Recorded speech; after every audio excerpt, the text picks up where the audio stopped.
Hello students, physical chemistry की class में आपका स्वागत है। आज माइक्रोवेव स्पेक्ट्रोस्कोपी के सेकंड पार्ट के अंदर हम intensity of rotational spectral lines के बारे में पढ़ेंगे।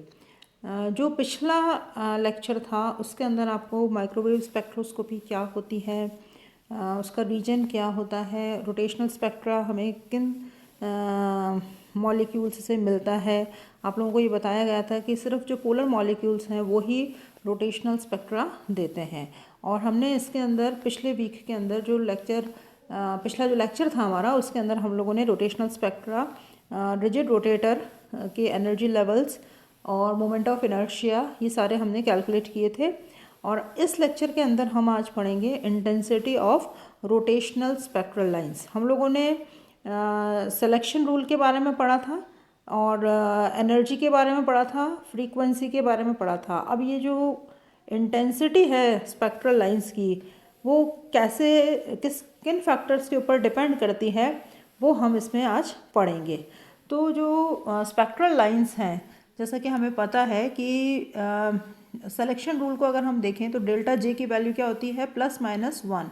तो जिसका delta J is equal to +-1 संक्रमण वाले ही स्पेक्ट्रम देंगे। अगर रोटेशन स्पेक्ट्रम जो है वो जो एनर्जी लेवल्स जिनके अंदर की delta J is equal to +-1 transition होगा वो ही पॉसिबल होंगे, नहीं तो पॉसिबल नहीं होंगे। अब जो रोटेशनल स्पेक्ट्रम में जो स्पेक्ट्रम लाइंस बनती हैं उनकी इंटेंसिटी सेम नहीं होती है। क्यों नहीं होती है, ये देखिए आप डायग्राम देख रहे हैं, यहाँ पर रिलेटिव इंटेंसिटी और जे के बीच के अंदर ये डायग्राम दिखाया गया है, ये देखिए। तो जो घूर्णन संक्रमण में जो स्पेक्ट्रम रेखाएं बनती हैं उनकी तीव्रताएं जो है, इंटेंसिटी जो है वो सेम नहीं होती है। क्यों नहीं होती? क्योंकि मॉलिक्यूल के अंदर डिफरेंट रोटेशनल एनर्जी लेवल्स होते हैं और उसके अंदर हमारे को जैसे पता है कि जो ट्रांजिशन है वो जैसे जे की वैल्यू अगर 0 है तो 0 to 1 हो सकता है या 1 से 2 हो सकता है, इस तरह से इसमें ट्रांजिशंस होते हैं। तो जो रोटेशनल स्पेक्ट्रम की जो लाइंस है उनकी इंटेंसिटी इस चीज़ पर निर्भर करती है कि जो हाई एनर्जी लेवल वाले मॉलिक्यूल्स हैं उसका पॉपुलेशन कितना है। अगर हम बात करें तो basically spectral intensity depends upon 2 factors, that is population of energy level and second is possibility of degeneracy in the energy states. तो सबसे पहले हम पॉपुलेशन ऑफ एनर्जी लेवल क्या होता है इसके बारे में हम समझने की कोशिश करते हैं कि पॉपुलेशन ऑफ एनर्जी लेवल से क्या मतलब है। स्पेक्ट्रम की जो रेखाएं हैं, जैसे मान लीजिए जो लोअर स्टेट है, हमेशा हमें पता है कि जो ग्राउंड स्टेट होता है उसके ऊपर नंबर ऑफ मॉलिक्यूल्स ज़्यादा होते हैं। क्यों होते हैं? क्योंकि स्टेबिलिटी ज़्यादा होती है, एनर्जी कम होगी तो स्टेबिलिटी ज़्यादा होगी। तो हमेशा जो नंबर ऑफ मॉलिक्यूल्स हैं वो लोअर लेवल पर ज़्यादा होंगे और जैसे जैसे हम हायर लेवल पर जाते हैं तो मॉलिक्यूल्स की जो संख्या है वो कम होती है। तो जो नंबर ऑफ मॉलिक्यूल्स हैं, that is the spectral lines obtained in rotational spectra depends upon the density of excited molecules. As the density first increases, reaches to a maximum and then decreases. The value of J at which intensity is maximum is called J maxima and is represented by this formula. अभी देखिए जो formula दिया हुआ है ये, इसको हम represent करते हैं कि J maxima will be equal to √K into T upon 2 into B into H into C minus half.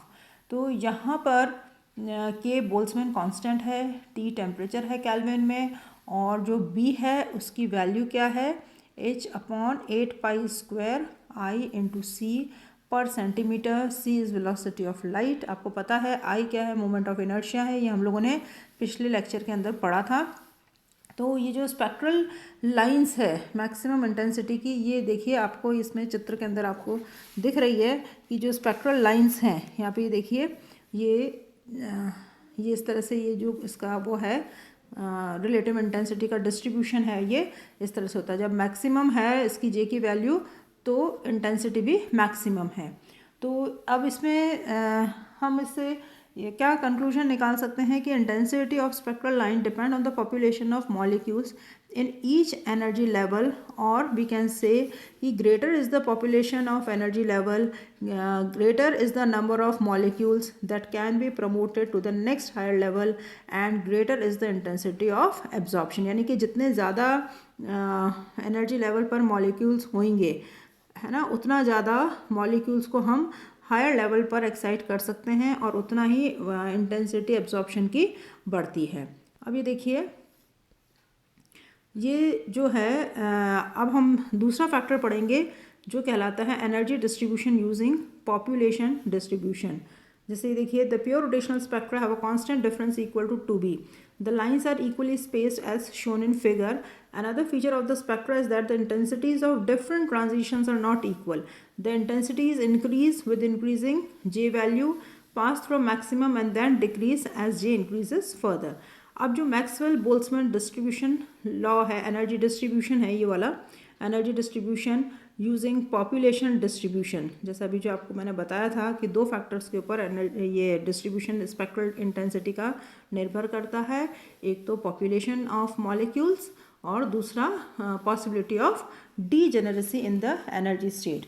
अभी देखिए, जो मैक्सवेल बोल्ट्जमैन का जो डिस्ट्रीब्यूशन लॉ है, एनर्जी डिस्ट्रीब्यूशन लॉ, उसको हम इस फैक्टर से रिप्रेजेंट करते हैं। ये देखिए, N J upon N zero is equal to E to the power minus delta E upon K T, where N J और एन ज़ीरो क्या है, टेम्परेचर टी पर लोएस्ट और हायर एनर्जी लेवल्स में मॉलिक्यूल्स की जो नंबर है उसको प्रदर्शित कर रहा है कि बोल्ट्जमैन कांस्टेंट है, और डेल्टा ई दो एनर्जी लेवल्स के बीच में जो एनर्जी डिफरेंस होता है वो है, और हर लेवल में जो मॉलिक्यूल्स की जो संख्या है या पॉपुलेशन है उसको हम इस एक्सप्रेशन से एक्सप्रेस करते हैं, that is N J is proportional to the E to the power minus E into J upon K T.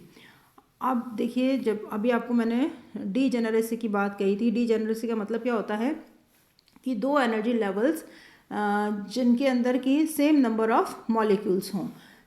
अब देखिए, जो घूर्णन ऊर्जा स्तर डीजेनरेट होते हैं, अतः घूर्णन स्पेक्ट्रम की लाइनों की जो तीव्रता है वो डीजेनरेसी व्यंजक यानी कि समभ्रष्टता व्यंजक जी जे पर निर्भर करती है।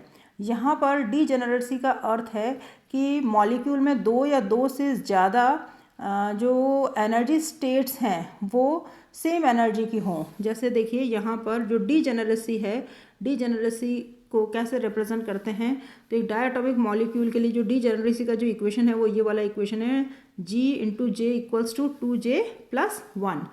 या हम ये कह सकते हैं कि जे के लिए जो दिए गए वैल्यूज़ है उनके एनर्जी लेवल्स क्या होंगे, 2j प्लस 1 होंगे। ये देखिए, तो अब इसमें हम निकाल सकते हैं कि जे अगर जे की वैल्यू 0 होएगी तो जी जे की वैल्यू क्या होएगी, 1 होएगी। जे की वैल्यू अगर 1 है तो जी जे के लिए इसकी वैल्यू 3 होएगी, एंड सो ऑन। तो अतः घूर्णन स्पेक्ट्रम लाइन की जो तीव्रता है वो डीजेनरेसी का जो ये टर्म है और बोल्ट्जमैन का जो ये टर्म है, इसके प्रोडक्ट से, इसके एक्सपोनेंशियल के प्रोडक्ट से हम निकाल सकते हैं। तो इंटेंसिटी जो है वो that is proportional to N J upon N zero, that is equal to 2j plus 1 E to the power minus E J upon K T, and E J is equal to H C into E J bar, और E J bar is equal to B into J plus 1, और N J upon N zero equals to 2 into J plus 1 E to the power minus B J into J plus 1 H C upon K T. अब ये देखिए, जो यहाँ पर ये देखिए, the intensity of transition first increases reaches to maximum value and then decreases. ये देखिए, यहाँ पे ये जो डायग्राम है ये दे रखा है, ये प्लॉट है, ये देखिए, ये जो प्लॉट है, ये ग्राफ जो है, ये देखिए, ये ग्राफ इसके बीच में खींचा हुआ है जो बता रहा है relative population of various rotational level. तो यहाँ पर ये देखिए कि जो ये CO के लिए खींचा हुआ है, और 298 केल्विन पर मैक्सिमम मॉलिक्यूल्स के लिए J की जो वैल्यू है ये NJ is proportional to GJ into E to the power minus E J upon K T, इसको हमने जे के रिस्पेक्ट में अगर वो ग्राफ खींचा है तो देखिए यहाँ पर ये आ रही है वैल्यू, इसको D N J upon D J is equal to D into G into J into E to the power minus E upon J E J upon K T upon D J that is equal to 0, and the value of j is obtained from the above equation that is expressed as j is equal to under root K T upon 2bhc minus 1/2। अब यहाँ पे देखिए कि जहाँ पर ये जो graph है, ये ग्राफ हमें क्या बता रहा है, या हम ये कहें कि इससे हम क्या कंक्लूजन निकाल सकते हैं कि इस ग्राफ से हम ये कंक्लूजन निकाल सकते हैं। ये देखिए ये जो ग्राफ है ये क्या शो करता है, ये शो कर रहा है रिलेटिव पॉपुलेशन। तो ये बता रहा है कि जो इंटेंसिटी है ट्रांजिशन की वो पहले तो बढ़ती है, और ये जो देखिए जो कर्व आ रहा है ऊपर की तरफ राइज कर रहा है, जो मैक्सिमा दिख रहा है हमें, तो ये एक मैक्सिमम वैल्यू पर आता है और फिर ये कम हो जाता है।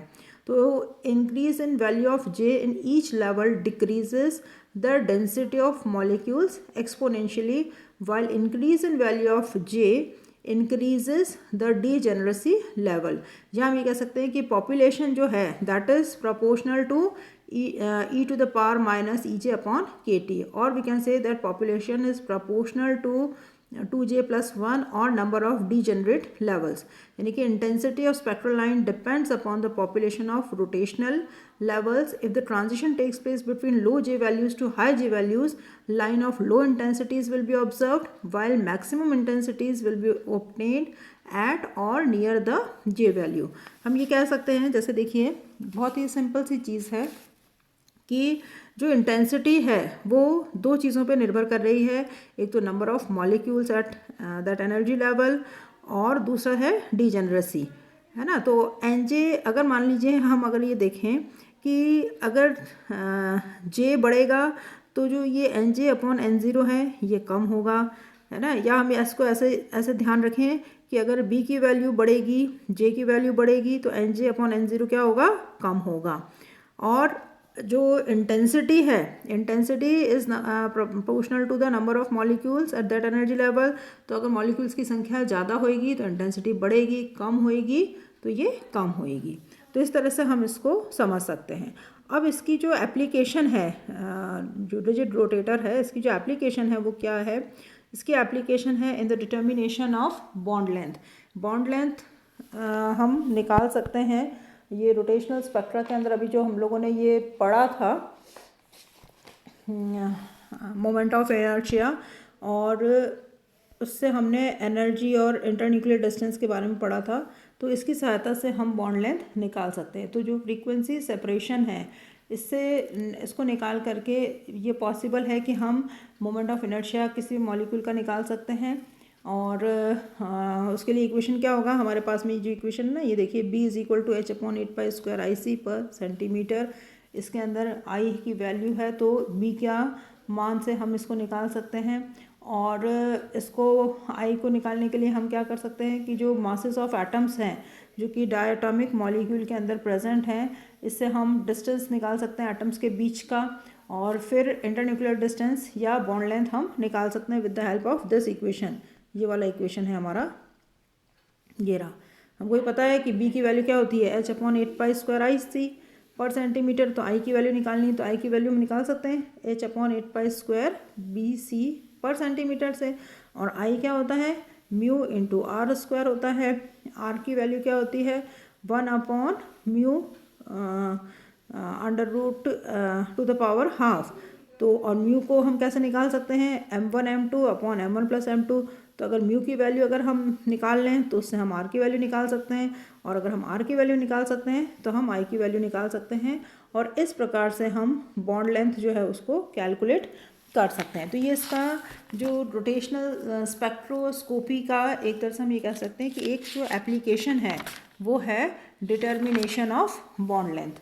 अब इसका जो नेक्स्ट पार्ट है उसके अंदर हम नॉन रिजिड रोटेटर के बारे में पढ़ेंगे।